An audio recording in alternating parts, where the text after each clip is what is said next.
I just know how long it took me last time when it messed up, and I guess I'm gun shy with it right this minute. Okay. Well, it's recording on my end right now, so we're ready to go. Okay. And it's time to get started. So kick us off. Okay. I just hope everybody had a great Thanksgiving. I know that you were able to eat your turkey and your dressing, but a lot of you that's all you did, because Dr. Lamb, we got a lot of work in during that time. I was very pleased with the amount of work and overall the quality of work that has come in. I have, it's been good work. I've had to send very, very little back with minor suggestions. So, it's coming through, and Dr. Lamb, we've gotten a lot of them in that are, they're already cleared. They're cleared for the semester with their work, as far as their work is concerned, and many of them are right at the brink of completing that. Their task force has been cleared. They're putting it together and going through the Turnitin process, and then task stream. So I think by the end of this week or in the next few days that they're going to be through. For most of them are anyway.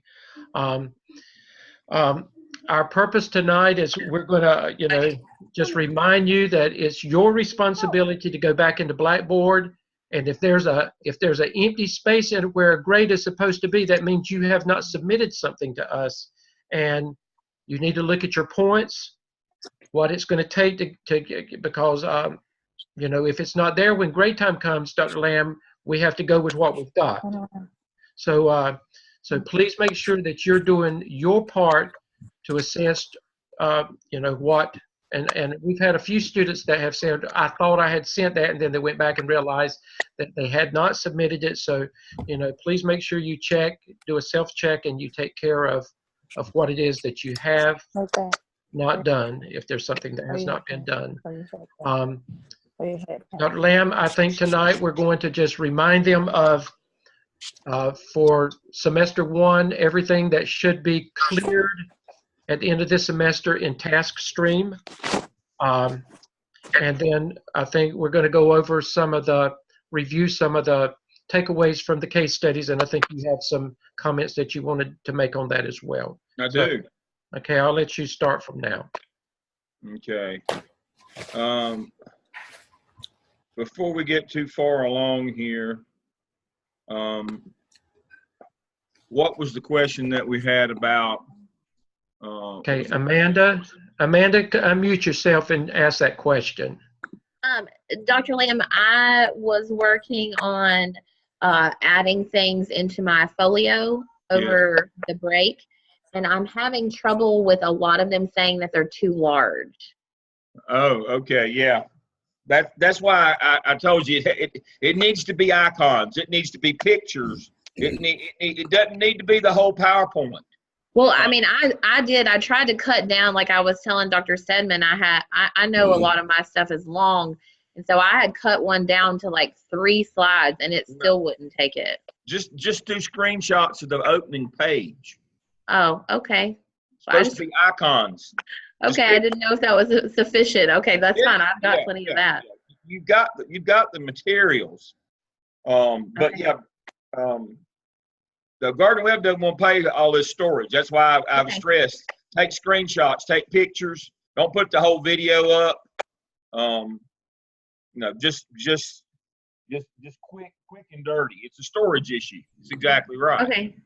And then do Amanda what I said. You keep your own professional storage somewhere, and so that you'll have it. Yeah. Right, just saved on a flash drive or something like that for all of my presentations. Right. And the other thing sorry, go ahead. No, go ahead. The other thing I wanted to ask you, I have a lot of things that can be used for those digital competencies, but I wanted to see if they have to directly align with what I submitted to the end of my paper, or the task 4 or task 5 of the AppTel or AppSell. A lot of times I'll just write one thing when I have 20. And so some of the digital, like the things that I would put in the folio, are better than others. And so I wanted to see if they had to align or if it mattered. Doesn't matter if they align. And Okay. remember, you can use things that you do in your clinical experience as well, your intern experience. So see, that may not necessarily align with the APSL and the APTEL, but it's an experience that you've had, so you can use those as well. Okay, perfect. Thank you very much for that. Okay. Take Um, laptop out. My laptop out of that let's bag. see.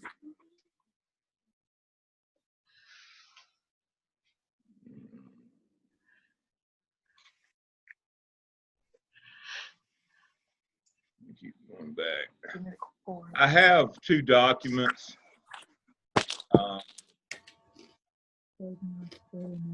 That we have. These are in your intern shell. Let's see.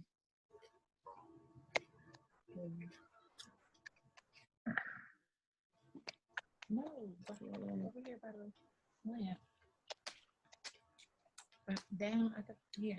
Very copy it down.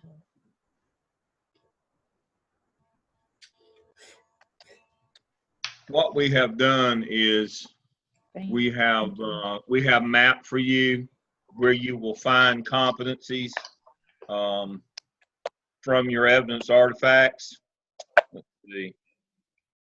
Let's see if I can. Yeah, here we go.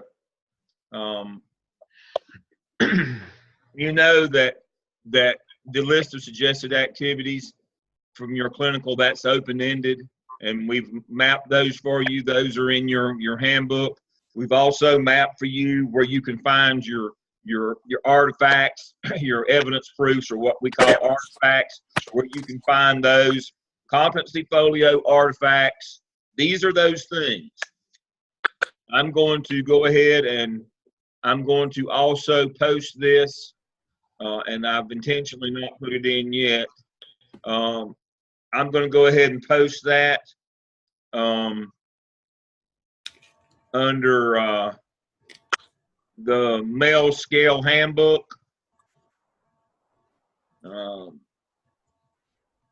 I'm going to, that clinical internship handbook, it has where you will find possible artifacts from your clinical experience. I'm also going to put this one that maps for you what artifacts would be here. And so I'll put that in later, but let's look at that document again. This is where, when you're working on your competency folio, these are potential artifacts that you created while you were doing your evidence artifact work this semester in the APSL and the APTEL. And it tells you which competencies they would satisfy. There's the APSL and there's the APTEL and there's the rest of them. Now, as you know, those numbers correspond to the number of the actual competency itself. For example, communication is number 1. So if you have an email permission that you did during the APSL, that would satisfy competency number 1 for communication, and so forth. And I'll put this under MELS scale handbook. This is kind of your cheat sheet. I did not want to give you this up front because I didn't want you to use it. I wanted you to do the work. And now it's time to go back and round up these artifacts. Here's a little cheat sheet reminder of the ones that you'll need to go find. Dr. Lamb, can you mute everybody? We got just a note. Some people can't hear. Okay.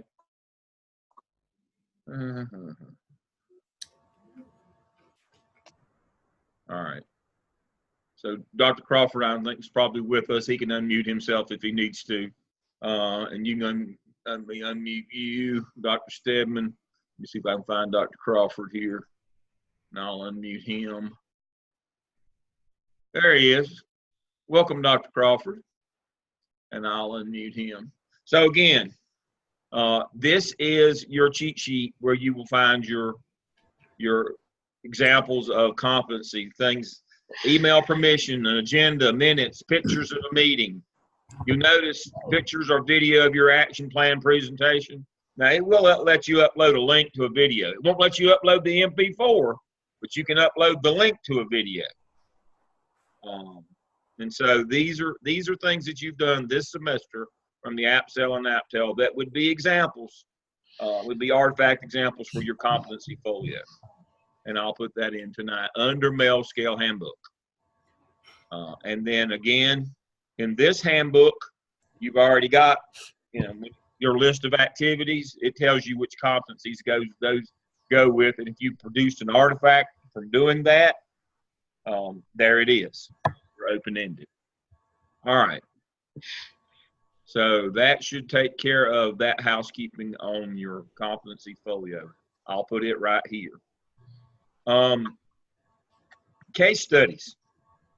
Let's see what Dr. Lamb, before we go there, again, reminder, Amanda and I were talking, just a reminder that at the end of this program, you will have done 3 rounds of your 21 competencies. And the reason that we keep talking about it, you don't wait until the last semester to do all 3 rounds. You should be working actively on your first 21 now, and you need to bank them so that when that time comes, you'll just transfer them over into what you need to do at the end. Yeah, that's correct. Amanda's asked, I'm going to be recorded tomorrow presenting my staff data for part of the AppTel. What would be the best place for me to put that? Well, look at the competencies and see which one it fits the best. Obviously, you're going to put it in, a link to that. You use that link and you put that in your competency folio in task stream. It's according to the content of what you're doing. There's a number of things. We can go back to that AppTel again. And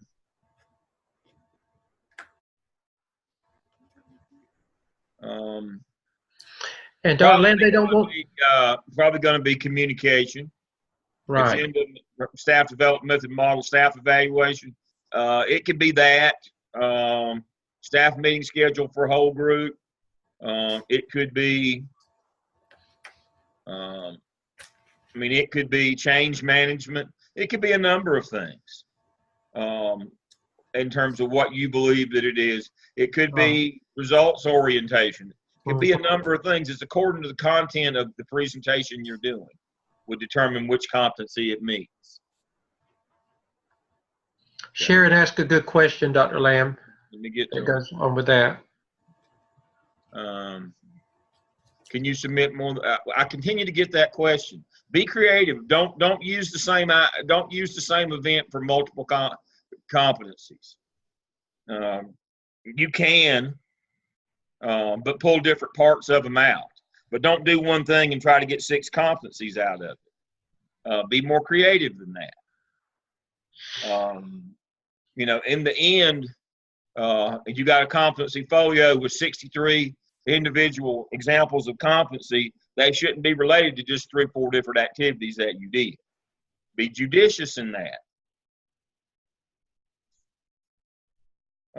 You can submit 2 or 3 for the same. Yes, you can. Yes, you can. But again, be judicious with that. At the end, when you go to share your competency folio with prospective employer, I would certainly hope that it looked like you did more than just 2 or 3 things. This competency folio satisfies the requirement for CAPE accreditation that accredits your program and gets you your licensure. But on a bigger issue, actually last night I did an interview session with the people who are completing in 605, and one of the big things is this competency folio, you publish and share it, and potential employers want to see it. It is your portfolio for employment. That's what it is. It's an example of the work that you've done. This is how you get experience without getting the job. The old adage, you can't get a job without experience. You can't get experience without a job. This is your opportunity to get experience and show people what you did. If we open up your competency folio and you've got 63 individual competencies in there, proofs or examples, and they're tied to just a handful of things, it doesn't look like you did a lot as an intern, is what I'm telling you. Be judicious in the use of an activity for multiple competencies. You might do that a time or two, but don't make that your habit. Do not make that your habit.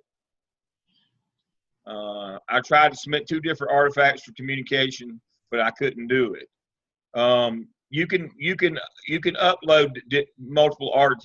You have to upload at least 3 for each one of these. So you will upload multiple artifacts for each of the 21 competencies. You got to upload a minimum of 3. But they can have more than 3. Usually the question is, can I have more than 3? And that way you can get multiple competencies out of activities that way. But then when we see that, normally I see 6 or 8 or 10 examples under communication. That's what I'm telling you. Be judicious. If you're only going to put 3 examples of competency under communication, they shouldn't be the same activity. Or it shouldn't be the same activity that you get change management, results orientation, and all those. So in the end, it looks like you did 3 or 4 activities during your whole internship. 3, the minimum, again, 1 per semester. 3 by the end of the program. 3 by the end of the program.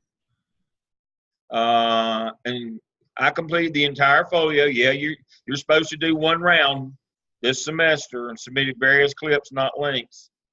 Submitted in the video section. You can do it that way in TaskStream. Yes, you can. It will take those. But if you're just trying to upload as attachments, you got to just do something short and sweet. It gives you the option to upload different ways. You can upload an entire video. I would not recommend that. You're better off just to upload the link or the clip. You don't submit it to anybody this semester.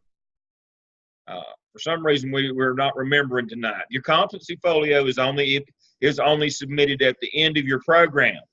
You work on it the entire time. You don't submit it to anybody this semester. You request comments on it from your clinical coach this semester. You simply request comments. You do not move it or upload it. You don't submit it to anybody. Do not submit it to anybody. Simply request comments. And you can't be done with it this semester. If you did 3 each this semester, that's good. You got to do another round next semester and another round your final semester. Okay. Somebody asked, how do you request comments, Dr. There's Land? a button that says request comments. In TaskStream. In where the competency folio is. Let me go to. Oops. Got to get out of this. And your clinical coach 2 will be the one that will provide comments to that. That's correct.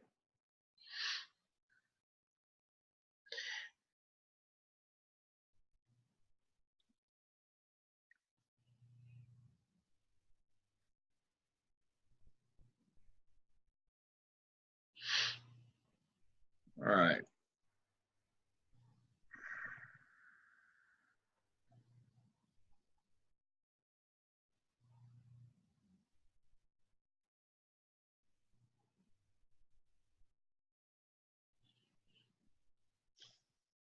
You come over here and click on comments, and then the button will come up to request comments.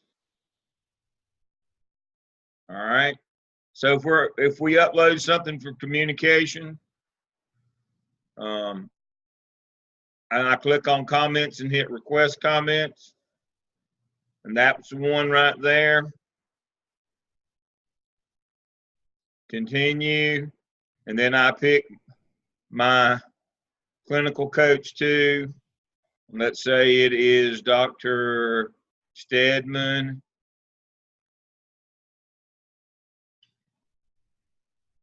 And there you go.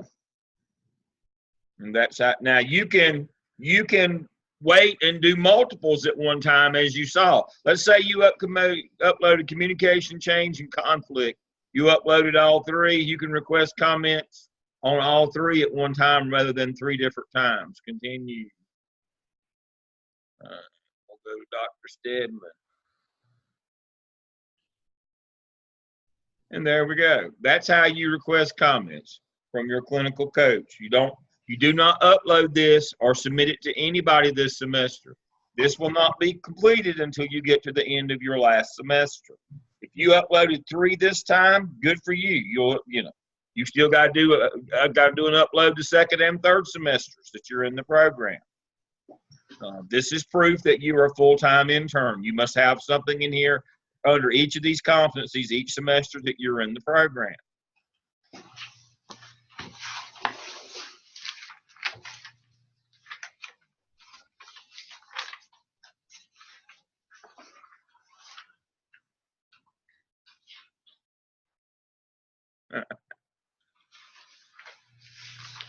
You do not submit your clinical log this semester. You put it in here and request comments. Again, we covered all this on the task stream night. Hopefully you took notes. You put your internship log in here and request comments. You do not submit your internship log this semester either.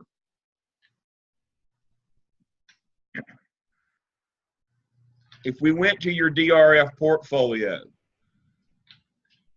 we covered this clearly on task stream night earlier this semester. All right. Oh no.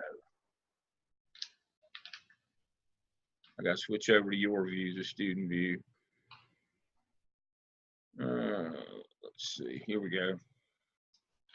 All right. So where it says internship log here, you do not do that until your last semester. You put it in your folio and request comments until then. Once it's submitted here, it has to be done.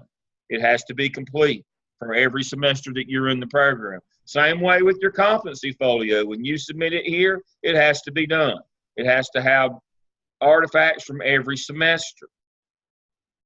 I covered this clearly when we did task stream night.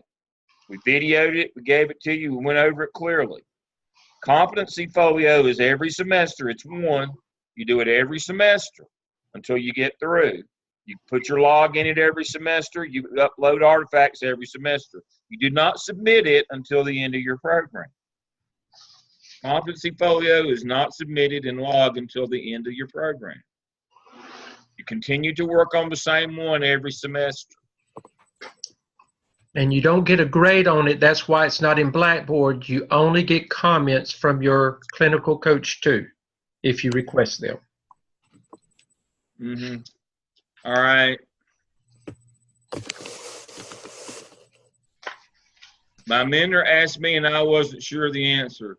What does our internship look like over the summer?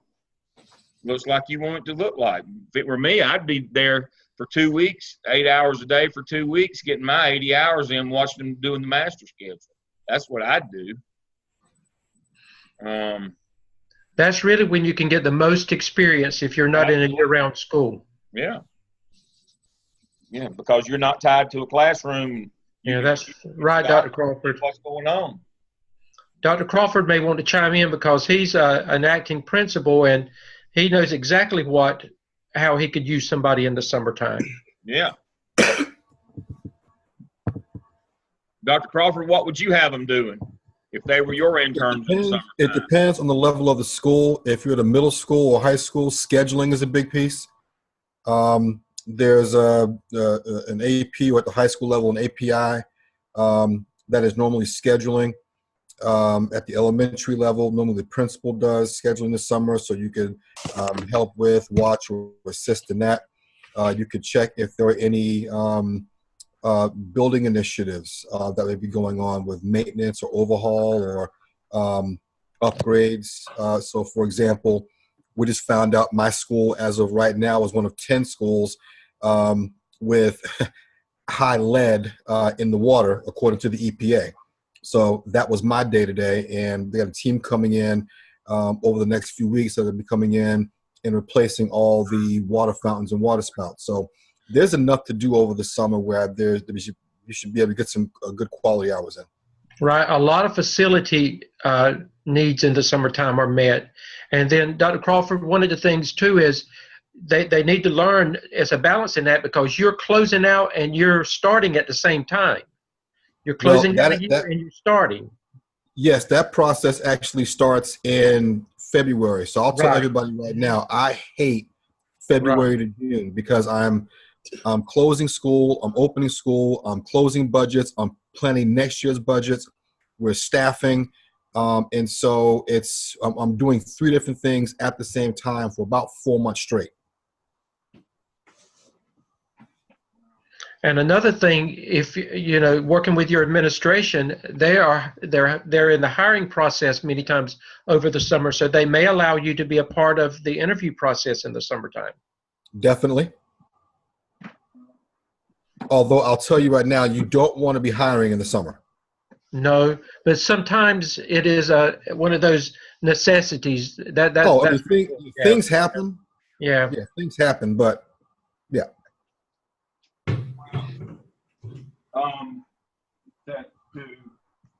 To amplify what Dr. Crawford just said, one of the things that you might want to do if you're in elementary school is see if you could let somebody that you could go to a secondary school and specifically watch master scheduling. You know, that I like for folks to get that experience. If you're, you know, go to a different level than where you are and intern with them for a couple of weeks, or you can intern at your own school. I'm telling you, the best way to do it is just bite the bullet, go for 2 weeks full time and get your 80 hours in, especially if they've got scheduling going on or something with building or maintenance. That's what it should look like during that time. Things that you only see in the summertime, you need to see those things as well. Okay. All right. Dr. Lamb, also a lot of times if you're not a year-round school, they have STEM camps, all kinds of things going on in the summertime you can be a part of. If you're in a district with a year-round school, then you may want to spend some time in that year-round school because there'll be an operation. Mm-hmm. If you got hired for another position that started in the summer, could you use that? Yeah. Yep. Good. Just keep an eye on your list of activities to make sure that you hit them all. Make sure you hit them all. So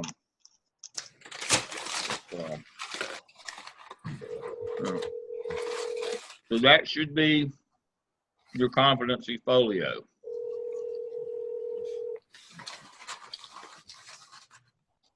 All right.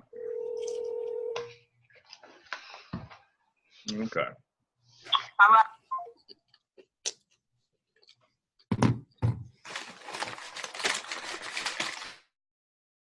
All right. I've had to mute everybody again. I'll unmute. All right.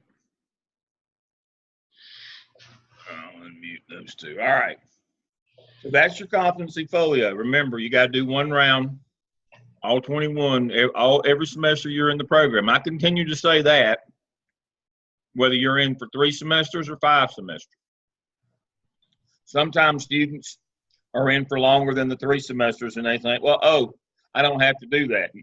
Every semester that you're in the program, you have to be a full-time intern, which means you have to show at least 80 hours. Whether you're in 3 semesters, 4 or 5, doesn't matter.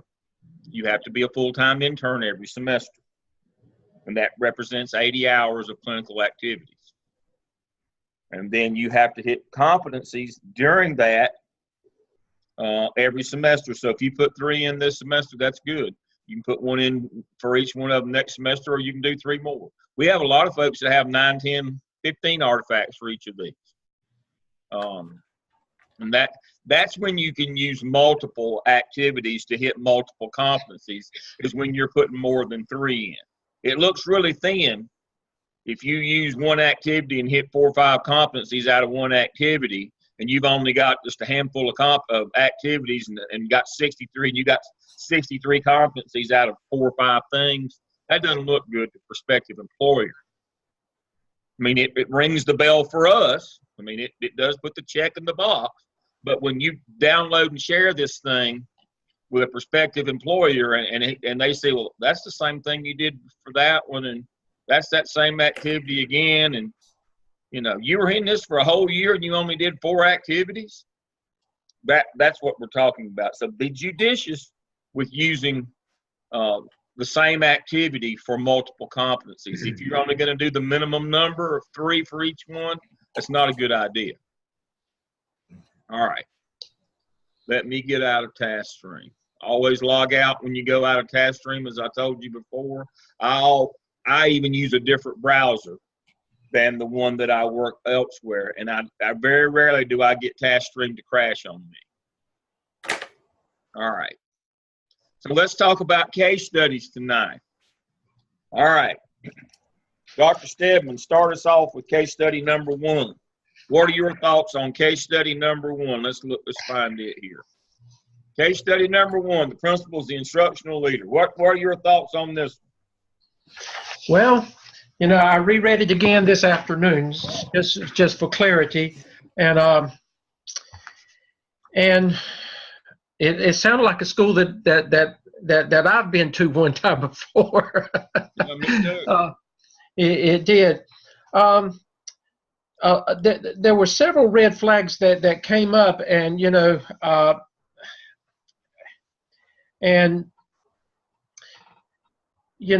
was very concerned about how he was going to make teachers feel if he did his job to begin with. And then reading was, to me, was, they were low performing in literacy. The big issue was, that he was hired to do the job, and I think you have to be understanding and work with your staff, and you want them you want to work with them, you want them to like you, but the bottom line is, to me, the reading issue was the major issue there, and that should have been more of the focus to begin with. I think he spent too much time wasting time when that was the biggest need to begin with. I think he did a good job of approaching them and asking them, for their feedback. But then again, I think the big issue was, focusing on, what it was going to take to improve the test scores at that school. He already had a good hand on discipline, so to me, the discipline part for him was not going to be a big issue because he already had a respect for the community and the school. So that, I think that they overemphasized that because I felt like that he was going to be able to handle that to begin with. Another issue that concerned me was that the focus was just on reading, and it said it took more than 1 year to get the reading scores up, and it was not until after the reading scores was up that he was planning to look at the other disciplines, and that was a real concern of mine as well, that you cannot you can't just focus on one thing at one time when it comes to the curriculum. So. Okay. Dr. Crawford, do you have anything you'd like to add?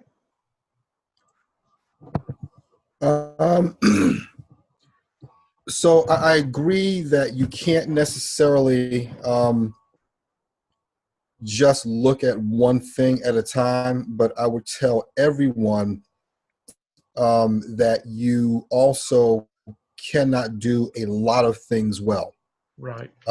And so sometimes, depending on what you're walking into, it's okay to go in and pick your battles. Reading is one that is central to just about everything else. So everyone here, I'm sure, knows by now that the North Carolina Math EOG is as much of a reading test as it is a math one. Right. And typically, particularly in low-performing schools, science scores will match reading scores. So I get why he focused on reading. So it just kind of depends on what you're walking into. If you're walking into a situation where everything is bad, then yeah, you may want to pick some low-hanging fruit, get some quick wins, and then move on to the tougher things. but again, just recognize that you can't do everything well. And so that's going to really be on a case-by-case basis. And Dr. Crawford, I agree with you 100%. But like you said, since reading is involved in any of the disciplines, if his focus, he could have focused on, literacy in the sciences, literacy in the math areas, and tied all those disciplines into his master, reading plan that he was doing, not just definitely not forget about them completely. I guess that was my point. Yeah, definitely. All right. Now, from the perspective of the app cell, let's talk about those are good ideas, good arguments, that you can't just focus on one thing only, because the other things will jump up and get you. But here's what I want you to focus on. He did not go through the process. Remember the process of the app cell where we looked at our data, we did our data mining, we found our most pressing need, we went out, we did our annotated bibliography, we met together as groups, everybody shared in the data knowledge, we worked it in PLCs, we did our research to try to find things that had worked in schools that looked like ours. He didn't do any of that. He just went over to the reading specialist and said, "Here, do me." You don't get buy-in from your faculty doing it that Amanda way. is laughing. I see Amanda laughing, Dr. Lamb. He just, he if it goes good, fine, but he just said, "Here, I don't know what to do." Not a good idea. And so, let me see what, I'll call that number back later. All right, so here's my real issue. Julie, I went back and, where's Julie's? I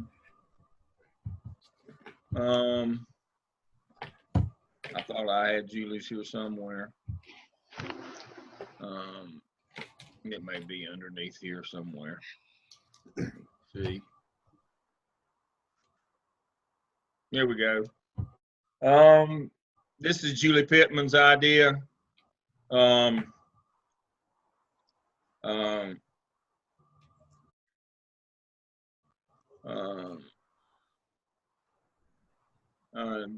First admin modifies the desires group.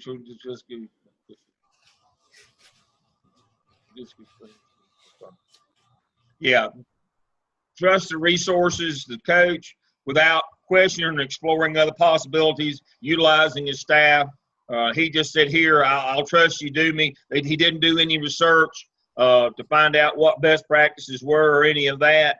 And so he did not work the process of the app cell. Is the whole point of this case study is you're supposed to work the process of the app cell. You look at your data, you find your most pressing need, you do your research, you go to your PLCs, and you find solutions that are battle tested, that have worked someplace before in a school that looks like yours, and you bring your PLCs along and you get buy-in. Here's the real issue as well. I just do this because I don't have anything else. My real job is I'm a statistician by trade.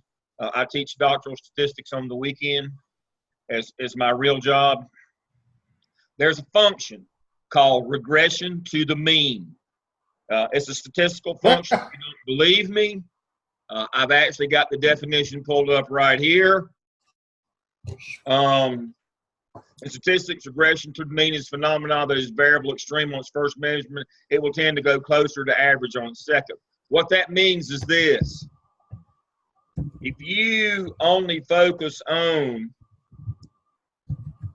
test-taking strategies, you'll lose those gains almost immediately. When you're trying to get your reading scores to go up, there's one or two things that you can do to get your reading scores to go up, right here in yellow. You can improve how you teach reading, which is teach more reading, or you can teach students how to better manipulate the test. Content process. Content, you want to teach kids more reading. If it's math test, you want to teach kids more math. Simply teaching them how to do test-taking strategies, you'll lose those gains almost immediately. That statistical concept of regression to the mean will get you. You only get that bump one time. It's like students take the SAT. You take the PSAT, you go do a practice test, go take the course that teaches you how to manipulate. You take the SAT, and then you're done. Every time you take it after that, guess what happens to your scores? You keep coming down. You lose that you get that regression to the mean catches you. One of the things that I'm concerned about in this particular scenario with this case study is, are we going to focus on teaching more reading, or are we going to teach them how to manipulate the reading test? If we're spending all our time just trying to teach them how to manipulate the reading test, guess what will happen to those gains? They'll go away real quick. If you want kids to learn more, you got to teach them more. If you want them to learn more reading, you got to do a better job teaching reading, not how to take the reading test. And the way you teach them more reading is put them through the APSEL process, not just teaching, give them those little test-taking trick things at the end like we used to do 30 years ago when testing first came out. We had all these little testing tricks that we taught students rather than actually teaching them math or reading. How well did that go over? Not too good. You lose those gains immediately if you ever got them.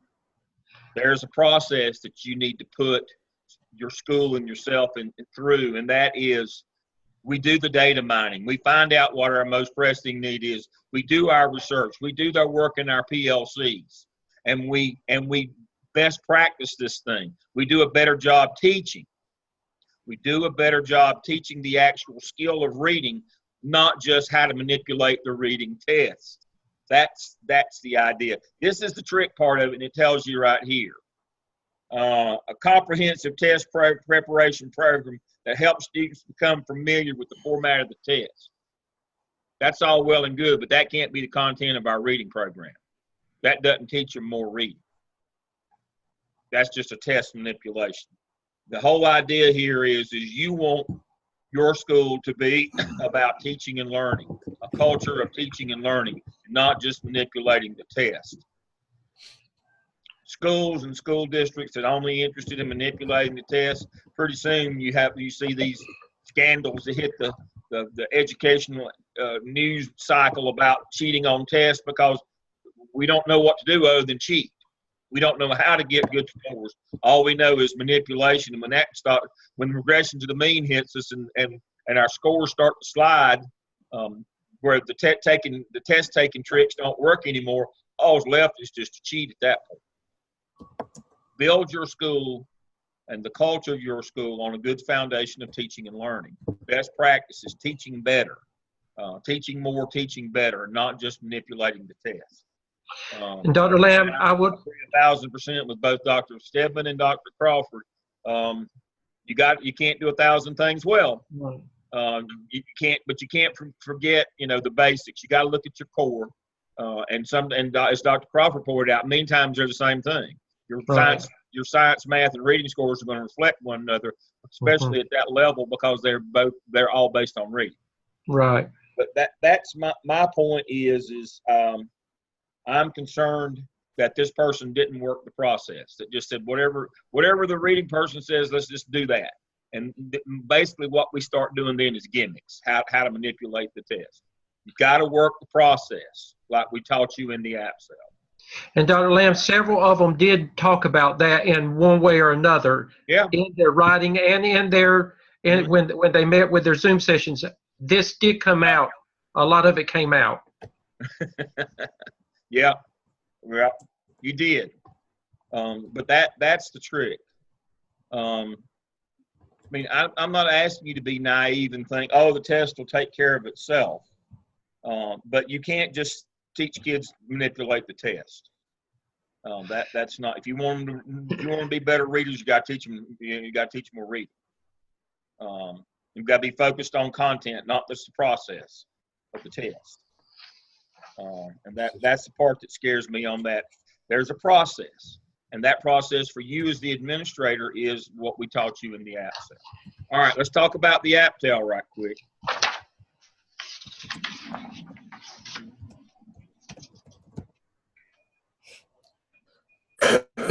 study 2.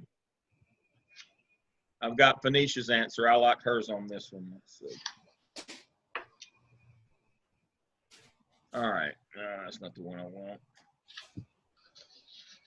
Here it is. Here we go. All right. All right.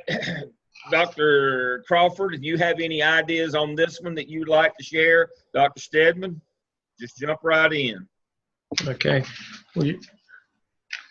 Are you asking up front right now? Go. Dr. Crawford, do you have anything you want to say first? Not yet. Okay. All right. First of all, I think the principal did a lot of good things. I want to say that to begin with, because she found the key people that could influence others in the school, and that's always important to know who those key people are. Those people that do have influence. Those people that, you know, when you've got those naysayers or those hard people, you need people that's going to help you. You can't do it all. Sometimes you can't reach somebody, but you've got people on your staff that can help you reach those hardcore people. And the principal did reach out to those people that she felt could and would make a difference with the changes that she wanted to implement.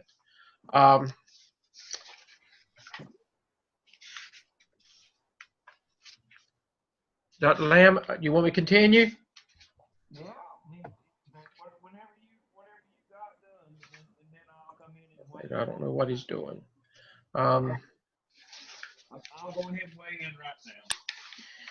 I think in the end, when you know, at the end of this process, I really feel like that the principal was at a place where she could positively move things in the right direction. Her process that she had put in place was very effective, or I felt it was. All right. Yeah, I mean, anytime you're going into a situation where you know you're going to change, and you can do that without adding more work. I mean, I'm constantly telling folks that I want you to work smarter, not harder. And you know, sometimes even learning how to do that in and of itself is a process. Right, and she pointed that out, that she did not want to overburden the staff, you know, because they were already, you know, loaded down with responsibilities, and that her goal was to try to put a process in place that would not add more to their plate that, you know, that was already full. And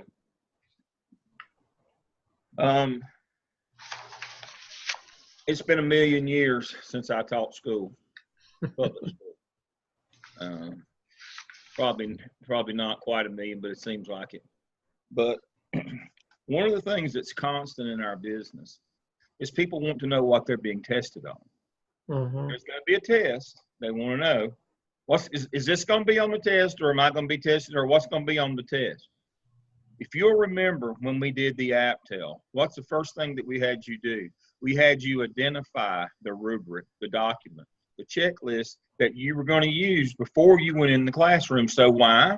And we said, if there's one for your district, use it, because people will know what the expectations are when you walk through. The biggest problem this lady had is she started out with, again, just do me, I'm here, instead of saying, all right, let's do this in a systematic way like the APTEL, where we identify what we think is important in those classrooms, and we communicate that to the teachers up front. Before we start doing walkthroughs, we tell them, when we come in, this is what we want to see, because these are best practices. And the reason why they're best practices is because they get results when it comes test time. People know what's going to be on the test when you walk in. It's no wonder to me that teachers rejected this idea. This is just more work. Why don't you do this yourself? I don't know. You would, again, need to work the same process as we did for the APTEL. Again, this is the one that matches the APTEL. Again, you got to work your process. What did we do in the APTEL? We went out and we started with our research.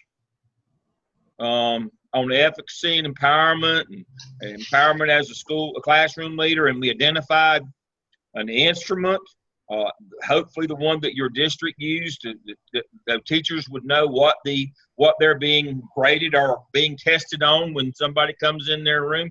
We worked the process. Again, both of these case studies are examples of what happens if you don't work the process. That you just all of a sudden show up and say, that sounds good to me, let's go that way. Well, no, people won't go with you. You must take them along with you, and you must have rational reasons why that you're doing what you're doing, and they understand. And if you're going to be having people be evaluated in their classroom by you or by other teachers, they need to know what the criteria are. They need to know what's on the test. What's the content of that walkthrough document? What are you looking for? So Phoenicia's response.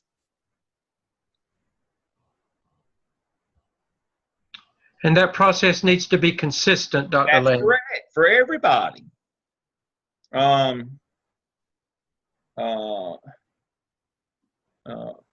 Not clear. The look-fors were not made clear for the observation. That's it right there. They didn't know what they were looking for. The people doing the observation didn't know what they were looking for. The people being observed didn't know what the folks were looking for when they came in. Needs to be the same, needs to be consistent, needs to be research-based. Remember we said all those things when you were looking for your walkthrough instrument, use the one your district has. Everybody knows what they're looking for. If you don't have one, look for one that's research-based. You can't just make one up. Everybody's got to be on the same page. Good job there, Phoenicia, in your group. I'm sure other people got it as well, but that one I like the way she put that one in hers. But that's it. Both of these case studies are example of there is a process for instructional improvement. There is a process for staff development, improvement of staff. We've taught you those two processes this semester. You can't just go wandering off on your own and not do those things. You have to do it this way. These are examples of what happens if you don't, even though you might have the best intentions and people might like you. But if you don't do the right things, they won't follow you. Or in the case of the one for the apps of the first case study, you're at the mercy of somebody that knows more than you. And Dr. Lamb, with what South Carolina is doing with I think it's the Elliott or what that is really a consistent process statewide. Yes. We are teaching you the processes for the two states that we work in primarily. We're teaching you the processes that match what you will be doing when you become an administrator in those states. This is what you will be doing. But you can't shortcut it. You got to work the process. You have got to work the process. Got a lot of good answers on these case studies. I think you got some out of them.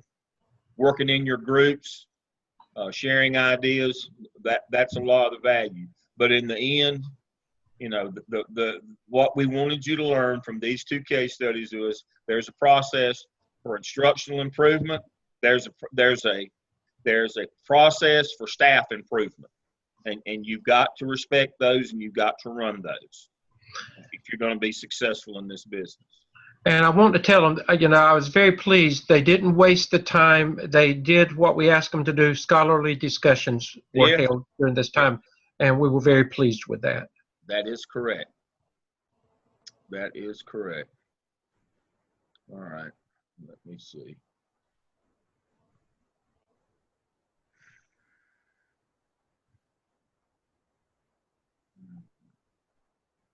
All right. Okay. That's all I have on the case studies. You got to work your process. I appreciate Dr. Stedman, Dr. Crawford. I appreciate your comments. That's, you know, that's more the micro stuff. I look at the big picture. Right. And so good stuff on those. We got a lot of good responses. Make sure that you go to my grades, and like Dr. Stedman said, we're at the benediction now. We're getting close to singing Just As I Am here. Make sure you go to my grades and anything that you've got missing. Start looking for those items to make sure that you've got them in there now. Sharon's laughing. So we're getting ready to close out here. All right, I'm done for the evening. Okay. If you have questions on competency folio, email me individually. But make sure you understand what you're doing there. It won't let you put big things in there. It's a data issue.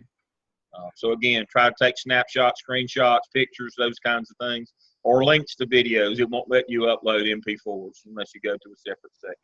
All right, Dr. Stedman, I'll turn it back to you. Okay, well, that's it. Next week, Dr. Lamb will be sending out the Zoom link, and it will be on Tuesday night at 7 o'clock, and it's going to be a town hall. Mm-hmm. And there's going to be lots of surprises, but one of the things we're going to do is basically, unless you reach out to us, what has got to be done to complete this semester. We're going to begin introducing you to what your next semester is going to look like. Sure. Okay. So that during the holidays, when you don't have anything else to do, you can get started on your OMA. Okay. All right. Anything else to do with the group? That's it. I don't have anything else. Dr. Crawford, do you have anything? Yeah, I'm going to hit enter. If you look into the chat, I saw or listened to a really good NPR podcast Sunday. It was called Zip Code Destiny, The Persistent Power of Place in Education. It's one of the best podcasts about education I've heard in a while. And if you get some time to go on to NPR and listen to it on Hidden Brain, I think you'll really enjoy it. Thank you. Again, okay. Zip Code Destiny on NPR. It's a podcast. We'll see what we can do to get the persistent power of place in education. Okay. Thank you, Dr. Crawford. Okay. Dr. Lamb, I think that's it. All right. You're going to send me the link, and I'll get it out to them later on. All right. And before we go, Amanda made one good final point tonight.